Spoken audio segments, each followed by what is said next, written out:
بسم اللہ الرحمن الرحیم۔ السلام علیکم۔ آفیشیل کہانی سینٹر میں خوش آمدید۔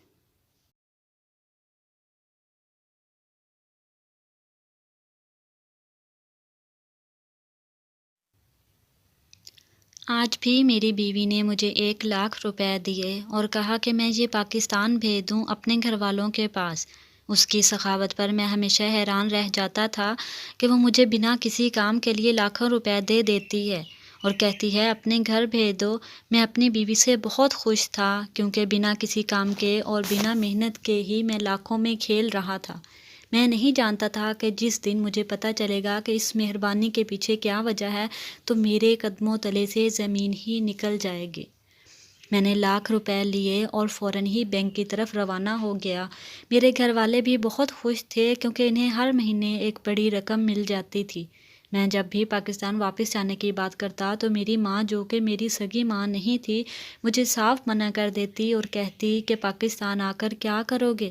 وہاں رہ کر کماؤ۔ میری بیوی بھی نہیں چاہتی تھی کہ اب میں واپس جاؤں، اس لیے میں جہاں آرام سے رہ رہا تھا، میں جب بھی واپس جانے کی بات کرتا میری بیوی نوٹوں سے میرا منہ بند کر دیتی اور کہتی کہ وہ میرے بغیر نہیں رہ سکتی۔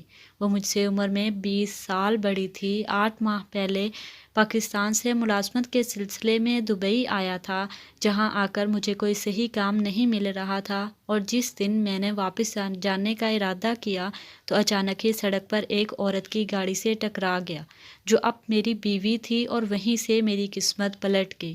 میں لاکھوں میں کھیل رہا تھا، بہترین گھر میں رہتا اور پیسوں کی بھی کمی نہیں تھی، پر مجھ پر ایسا انکشاف ہوا کہ جس میں میں اپنی بیوی سے ٹکرایا۔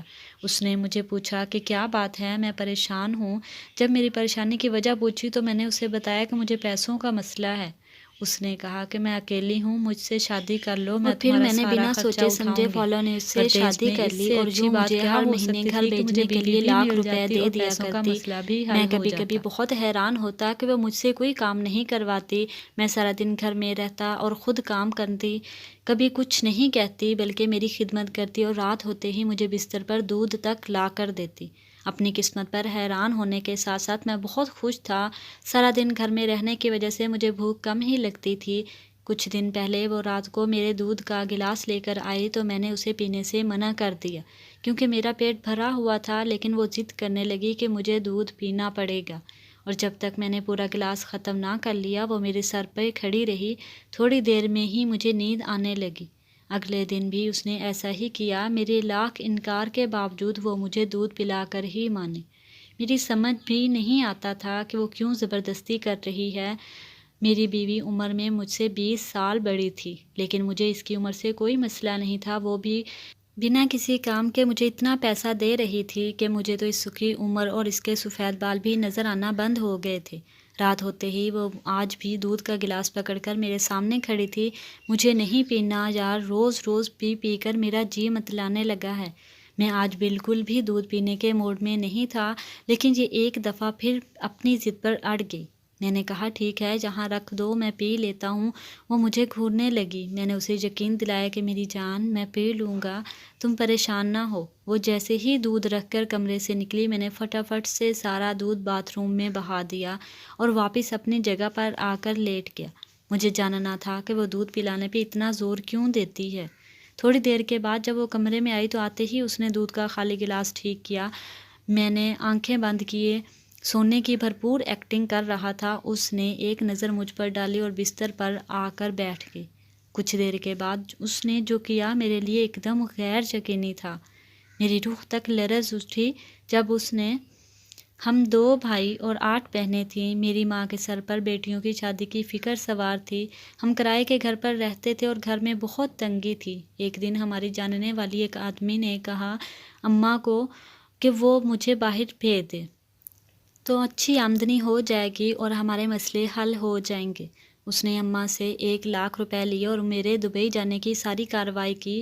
اماں نے اپنی ساری زندگی کی جمع پونجی مجھ پر لگا دی اور اب وہ بس یہی چاہتی تھیں کہ میں دبئی جاتے ہی انہیں پیسے بھیجنا شروع کر دوں۔ جب میں دبئی آیا تو میرے پاس کوئی نوکری نہیں تھی، ہر جگہ خوار ہوا، اور جب میں نے واپسی کی بات کی تو اماں نے مجھے بہت ذلیل کیا۔ وہ نہیں چاہتی تھی کہ میں واپس آؤں، اور ایسے میں ہی مجھے میری بیوی، جس سے مل کر میری ساری مشکلیں حل ہو گئیں۔ اب میری ماں بھی بہت خوش تھی مجھ سے۔ میری 4 بہنیں بھی شادی کر کے اپنے اپنے گھروں میں جا چکی تھیں۔ میری بیوی میرے سوتے ہی میرے پاس آئی اور اس نے میرے ساتھ وہ سب کیا جو میں سوچ بھی نہیں سکتا تھا۔ وہ 2 گھنٹے تک میرے ساتھ جو سونے کی صرف ایکٹنگ کر رہا تھا، اپنی جگہ ساکت لیٹا تھا۔ مجھے ڈر تھا میں نے اگر سانس بھی زیادہ زور سے لے لی تو وہ سمجھ جائے گی کہ میں جاگ رہا ہوں۔ میں نے خود پر قابو پایا اور اس کے آگے ایسے ہی پڑا رہا جیسے سو رہا ہوں۔ اس نے آہستہ آہستہ میرے قریب آ کر میری نیند کا اندازہ لیا، میں کتنی گہری نیند میں ہوں، یعنی ذرا بھی حرکت نہیں کی، اور اسے بالکل پتہ نہیں چلا کہ میں نے دودھ پینے کی بجائے پھینک دیا ہے اور میں جاگ رہا ہوں۔ اس کے بعد اس نے میری بیوی دبئی میں اکیلی رہتی تھی، وہ بھارت سے دبئی کام کے سلسلے میں آئی تھی۔ اس کا پورا گھرانہ بھارت میں تھا، وہ کافی سال یہیں کام کرتی اور اپنا گھر چلاتی رہی۔ اس کی تنخواہ اتنی زیادہ نہیں تھی کہ وہ اپنی پوری فیملی کے خرچے کے ساتھ ساتھ ان کی خواہشات بھی پوری کر سکیں۔ ہر روز اس کے گھر والے اسے فون کرتے اور زیادہ پیسے بھیجنے کے لیے مجبور کرتے۔ وہ اب تنگ آ چکی تھی اور 3 نوکریاں کرنے کے باوجود بھی وہ اپنے گھر والوں کو مطمئن نہیں کر پا رہی تھی۔ ایک دن حالات سے تنگ آ کر اس نے ایک امیر شیخ سے شادی کر لی۔ اس وقت وہ بہت جوان تھی، اس لیے شیخ نے شادی کر کے اسے پیسہ، گھر، سب کچھ دے دیا۔ شیخ کے مرنے کے بعد ہی اس نے مجھ سے شادی کی تھی، لیکن مجھے پتہ نہیں تھا کیونکہ مرض شادی نہیں ہے، بلکہ وہ تو شادی کے بعد وہ ہمارے بچوں کے لیے مجھے ایک ہاسپٹل لے گئیں اور ڈاکٹر سے عربی میں کچھ کہا۔ اس کے بعد ڈاکٹر نے مجھے ٹیسٹ کروانے کے لیے کہا۔ میرے ٹیسٹ کی رپورٹ آ گئی۔ ڈاکٹر نے عربی میں میری بیوی کو کچھ سمجھاتے ہوئے میرے لیے کچھ دوائیں دے دیں۔ میری بیوی نے مجھے بتایا کہ میرے ساتھ کچھ مسئلہ ہے اور مجھے کچھ وقت تک یہ دوائیں کھانی ہوں گی۔ اب مجھے روز وہ دوائیں کھلاتی۔ میں بھی چاہتا تھا کہ ہمارے بچے ہو جائیں تاکہ وہ مجھے ہمیشہ ایسے ہی اپنے پاس رکھے۔ وہ جس عیاشی والی زندگی کی لت لگ گئی تھی، بس مجھے اس کی دودھ پلانے کے طریقے پر شک تھا، اس لیے رات میں نے دودھ پینے کی بجائے باتھ روم میں پھینک دیا۔ اس وقت تک میں نہیں جانتا تھا کہ اس کے کیا مقاصد ہیں، لیکن دودھ نہ پینے کی وجہ سے مجھے نیند بھی نہیں آئی تھی۔ اس لیے میں اس ٹاسک کو جان لینا چاہتا تھا کہ کیوں اس نے مجھ سے شادی کی اور کیوں وہ میرے گھر کا خرچہ اٹھا رہی تھی۔ اگلی صبح اٹھنے کے بعد میں نے بالکل ظاہر نہیں کیا کہ رات میں جاگ رہا تھا۔ مجھے سب پتہ چل گیا، میں بس یہاں سے بھاگنا چاہتا تھا۔ میں نے اپنی بیوی کے ساتھ ناشتہ کیا اور وہ روز کی طرح اپنے آفس چلی گئی۔ وہ ایک کاروبار چلاتی تھی۔ میں روز اس کے جانے کے بعد کمرے میں آ کر ٹی وی چلا لیا کرتا، لیکن آج میں کمرے میں نہیں آیا۔ مجھے کسی بھی صورت اس بنگلے سے جانا تھا۔ میں اپنی بیوی کے جانے کے بعد خود بھی اپنا پاسپورٹ اور اپنے پیسے جیب میں ڈال کر دروازے کی طرف بڑھ گیا، لیکن مجھے حیرت کا شدید جھٹکا لگا جب گھر کے گارڈ نے مجھے باہر جانے سے روک دیا اور کہا کہ میڈم کی اجازت کے بغیر آپ نہیں جا سکتے۔ میں نے گارڈ سے کہا کہ میں صرف قریب ہی ایک اسٹاپ تک جا رہا ہوں، لیکن وہ نہیں مانا اور میں بوجھل قدموں سے واپس اپنے کمرے میں آ گیا۔ میرے بھاگنے کا کوئی راستہ مجھے نظر نہیں آ رہا تھا، لیکن کل رات کے بعد میرا یہاں رکنا بالکل بھی ممکن نہیں تھا۔ میری بیوی تو میرے ساتھ اس کے آگے سوچ کر بھی میرے رونگٹے کھڑے ہو گئے۔ میرے پاس تو فون بھی نہیں تھا۔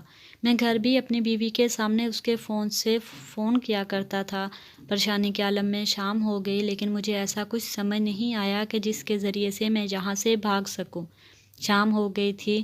گارڈ نے شاید اسے میرے باہر جانے سے متعلق بتا دیا تھا۔ وہ آتے ہی مجھے پوچھنے لگی کہ میں کہاں جا رہا تھا۔ میں نے اسے بتایا کہ مجھے گھر سے نکلنا تھا، میرا دل نہیں لگ رہا تھا۔ اس نے مجھے سختی سے باہر جانے کے لیے منع کر دیا۔ میرے پوچھنے پر اس نے کہا کچھ قانونی مسائل ہیں اور اس کی دشمنیاں بہت ہیں، اس لیے وہ نہیں چاہتی کہ مجھے نقصان ہو۔ میں سچ جاننے کے باوجود بھی اس کے آگے کچھ نہیں کہہ سکا۔ میں اس کے ٹکڑوں پر پلتا تھا، لیکن میں کیا، میرا پورا گھر ہی اس کی وجہ سے چل رہا تھا۔ بس مجھے اب یہاں نہیں رہنا تھا۔ میں نے دل ہی دل میں یہاں سے نکلنے کے لیے دعا کی۔ رات پھر وہ دودھ کا گلاس لے کر آئی۔ اب تو میں جان گیا تھا کہ دودھ پلانے کے بعد میرے ساتھ کیا کرنے والی ہیں، تو پھر میں دودھ کیسے پی لیتا۔ میں نے آج بھی دودھ لے کر اسے رکھ لیا اور اب مجھے انتظار تھا کہ وہ کب کمرے سے نکلے اور میں دودھ پھینک دوں۔ وہ جیسے ہی کمرے سے باہر نکلی، میں نے دودھ باتھ روم میں پھینک دیا اور گلاس پکڑ کر بیڈ پر ایسے ہی بیٹھ گیا جیسے دودھ پی رہا ہوں۔ میری بیوی جب واپس آئی تو میرے ہاتھ میں گلاس دیکھ کر مطمئن ہو گئی۔ میں نے پھر سے سونے کی ایکٹنگ کی اور کچھ ہی دیر کے بعد وہ پھر میرے قریب آئی۔ کل رات کی طرح آج بھی اس نے گارڈ کی مدد سے مجھے گاڑی میں لٹایا۔ میں آج بھی جاگ رہا تھا لیکن کچھ کر نہیں سکتا تھا۔ وہ گاڑی میں میرے برابر بیٹھی تھی۔ کچھ دیر گاڑی سڑکوں پر دوڑتی رہی، پھر ایک جگہ رک گئی۔ میری آنکھیں بند تھیں لیکن میں جانتا تھا کہ مجھے آج بھی وہیں لایا گیا ہے جہاں کل لایا گیا تھا۔ میری جان نکل رہی تھی۔ 2 آدمی مجھے چادر اوڑھا کر اندر لے گئے۔ آج بھی میرے ساتھ وہی سب ہونے والا تھا۔ میرا دل چاہا کہ میں چیخ چیخ کر اپنی بے بسی پر روؤں۔ اب تو میں رونے پر بھی کوئی اختیار نہیں رکھتا تھا۔ میرا ذرا سا ہلنا بھی میرے لیے ایک بڑی مشکل کھڑی کر سکتا تھا۔ میری بیوی مجھ پر لاکھوں روپے خرچ کر چکی تھی، اب وہ کسی بھی صورت مجھے اتنی آسانی سے نہیں چھوڑ سکتی تھی۔ میں آنکھوں کو سختی سے بند کیے اپنے ساتھ ہونے والی زیادتی پر ایک ماتم کر رہا تھا۔ میری ماں نے اپنے باقی بچوں کی اچھی زندگی کے لیے میری زندگی قربان کر دی۔ میں نے جب بھی اپنی ماں سے کہا کہ مجھے جہاں کام نہیں مل رہا میں واپس آ جاتا ہوں تو وہ ہمیشہ مجھ کو کوستی اور کہتی کہ کچھ بھی کر لیکن وہیں رہ کر پیسہ کماؤ۔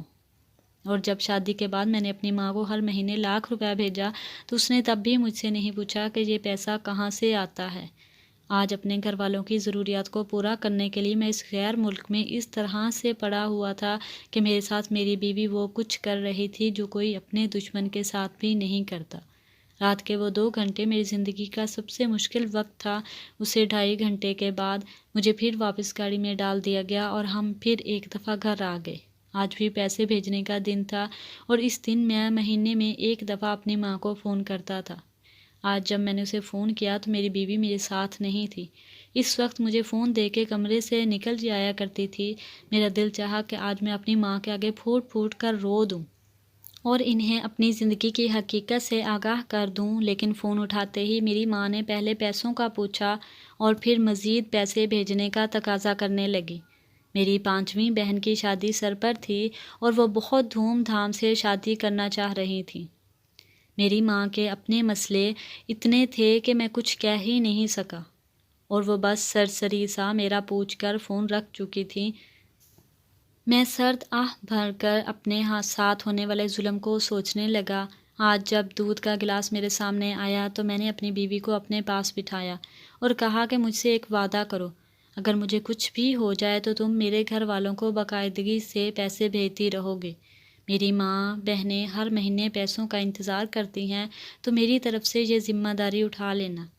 میری بات سن کر وہ کچھ جان سی گئی، لیکن میں نے اس پہ کچھ بھی ظاہر نہیں کیا کہ میں یہ سب کیوں کہہ رہا ہوں۔ اس نے مجھ سے وعدہ کر لیا اور وہ پوری زندگی میرے گھر پیسے بھیجنے کے لیے پابند رہے گی۔ وہ مجھ سے جاننا چاہتی تھی کہ میں ایسا کیوں پوچھ رہا ہوں، لیکن میں نے اسے نہیں بتایا کہ میں اس کی اصلیت جان چکا ہوں۔ میں نے دودھ کا گلاس آج اس کے سامنے ہی پورا خالی کر دیا تھا۔ میں خود بھی سو جانا چاہتا تھا، اب میں اور اذیت برداشت نہیں کر سکتا تھا۔ مجھے لگ رہا تھا اب میں زندہ نہیں رہ سکوں گا۔ یہ رات میری زندگی کی آخری رات تھی اور اس نے اپنی مرضی سے چنا تھا، کیونکہ میری زندگی سے زیادہ میری موت ان کے لیے فائدہ مند ثابت ہوتی۔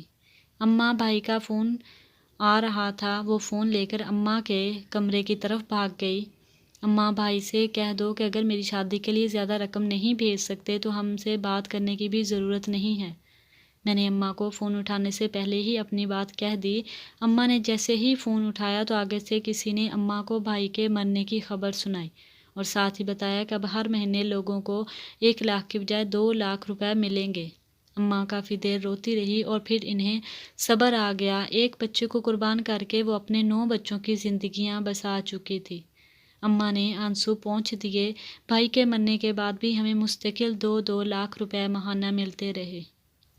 اس رات جب میری بیوی میرے پاس آئی تو اس نے مجھے اپنے گارڈ کے ساتھ اٹھا کر گاڑی میں ڈالا اور کچھ دیر بعد ہم ایک عمارت میں تھے جو شاید ایک ہاسپٹل تھا، ایک چھوٹا سا شہر سے ہٹ کر بنا تھا۔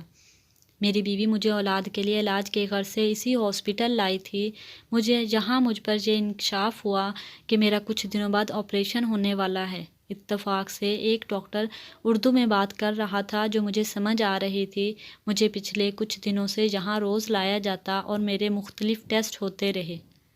میرے ٹیسٹوں کا تعلق ہرگز بھی اولاد کے ہونے سے نہیں تھا، بلکہ میرے تو جسم کے سب ہی اعضاء کے ٹیسٹ کیے جا رہے تھے۔ کچھ ٹیسٹوں کی رپورٹ ٹھیک نہیں تھی جس کے لیے مختلف دوائیاں دی جا رہی تھیں۔ میرے جسم میں خون کی کمی بھی تھی، مجھے ہر رات خون بھی چڑھایا جاتا اور اگلے دن پھر سارے ٹیسٹ دوبارہ کروائے جاتے۔ مجھے ابھی تک صحیح طرح سے پوری بات سمجھ نہیں آئی تھی کہ مجھے کس مقصد کے لیے یہاں لایا گیا ہے اور کون سا آپریشن ہونا ہے، کیونکہ یہ تو میں اچھی طرح سمجھ گیا تھا کہ بات اولاد کی نہیں ہے بلکہ اصل معاملہ کچھ اور ہے۔ اگلی ہی رات یہاں آنے کے بعد مجھے یہ بھی پتہ چلا کہ میری بیوی کا اور اس کے پہلے شوہر سے ایک بیٹا تھا جو میرا ہی ہم عمر تھا۔ یہ بات میرے لیے بہت شدید جھٹکے کا باعث تھی۔ میری بیوی نے مجھے یہی بتایا کہ اس کے پہلے شوہر سے کوئی اولاد نہیں تھی اور اس لیے اب وہ جلدی اولاد چاہتی ہے۔ اس کے بیٹے کے لیور میں کچھ مسئلہ ہو گیا تھا جس کی وجہ سے اسے ایک ایسے شخص کی ضرورت تھی جو اسے اپنا لیور دے دیتا اور وہ شخص میں تھا جسے اس کی ماں قربانی کا بکرا بنا چکی تھی۔ مجھے اب سمجھ نہیں آ رہا تھا کہ بنا کسی کام کیے مجھے ہر مہینے 1,00,000 روپے دینے کی وجہ کیا تھی۔ میں بھی کتنا بے وقوف تھا جو اپنی بیوی کی مہربانی سمجھ رہا تھا۔ میں بھول گیا تھا کہ ہر کام کی ایک قیمت ہوتی ہے۔ مجھے قیمت ادا کی جا رہی تھی، بس کام لینا باقی تھا۔ جب میں اپنی بیوی کی گاڑی سے ٹکرایا اور اس نے میری مجبوری جانی، اس نے ایک منصوبہ بنایا جو مجھے بنا بتائے ہی میرا لیور اپنے بیٹے کو دلوانے والی تھی۔ اس نے مجھے صرف اپنی شادی کے بارے میں بتایا، اپنے بیٹے کے بارے میں کچھ بھی نہیں بتایا۔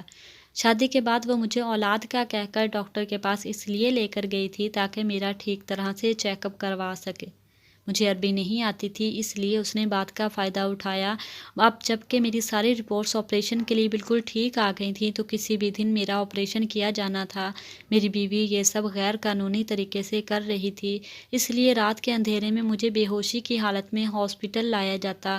اب جب کہ میں سچائی جان چکا تھا تو میں یہاں سے بھاگنا چاہتا تھا، لیکن میری آزادی کے سارے دروازے بند ہو چکے تھے اور سب سے بڑھ کر میرے گھر والوں کو بھی میری ضرورت نہیں تھی۔ ان سب کے لیے میں بس ایک نوٹ بنانے والی مشین بن چکا تھا۔ پھر بھی میں نے یہاں سے بھاگنے کی کوشش کی، لیکن میں بھاگ کر جاتا تو بھی کہاں جاتا، اس لیے آخری رات میں نے اپنی بیوی سے پیسے گھر بھیجنے کا وعدہ لے لیا۔ میں جانتا تھا کہ اسے پیسے کی کوئی کمی نہیں، وہ لازمی میرے گھر پیسے بھیجے گی۔ میں نے اپنی مرضی سے اپنی موت کا راستہ چن لیا تھا۔ دودھ پینے کے فوراً بعد میں نے ایک خط پر سب لکھ کر اپنے سامان میں رکھ دیا، جس میں نے صاف لکھا تھا کہ میں سچ جاننے کے باوجود بھی اپنی بیوی کے بیٹے کو اپنا لیور دینے کے لیے راضی ہوں۔ یہ خط میں نے اپنی بیوی کے نام لکھا تھا کہ وہ میرے گھر والوں کو پیسے بھیجنا نہ بھولے۔ مجھے اب بھی اپنے گھر والوں کی فکر تھی، اس لیے میں نے خط میں دوبارہ لکھا، میں جانتا تھا میرے مرنے کے بعد میرا سارا سامان کھولا جائے گا اور میری بیوی تک یہ خط پہنچ جائے گا۔ ایک وہ ماں تھی جس نے اپنے بیٹے کو بچانے کے لیے میرا استعمال کیا اور ایک وہ ماں تھی جس نے پیسوں کے عوض مجھے ایک غیر ملک میں تنہا چھوڑ دیا۔ میری ماں نے کبھی ایک دفعہ نہیں کہا کہ بیٹا واپس آ جاؤ، نہیں رہ سکتا وہاں تو گھر واپس آ جاؤ۔ بس اسی سوچ نے مجھے یہ فیصلہ کرنے پر مجبور کر دیا کہ میں اس ماں کی، اس کی بیٹی کی زندگی کو تحفہ کر دوں جو اپنی اولاد کے لیے تڑپ رہی ہے۔ میری سوتیلی ماں بھی اپنے بچوں کا بھلا چاہتی تھی، بس ایک میں ہی تھا جس کی زندگی بہت سی زندگیاں بدل سکتی تھی۔ میں نے وہ قدم اٹھا لیا جس کے بارے میں کوئی انسان سوچ بھی نہیں سکتا تھا۔ کبھی کبھی پیسہ جان سے زیادہ قیمتی ہوتا ہے اور کبھی کبھی جان پیسے سے زیادہ قیمتی ہوتی ہے۔ میری بیوی کے لیے اس کے بیٹے کی جان پیسوں سے کہیں زیادہ قیمتی تھی اور میری ماں کے لیے میری جان سے زیادہ پیسہ ضروری تھا۔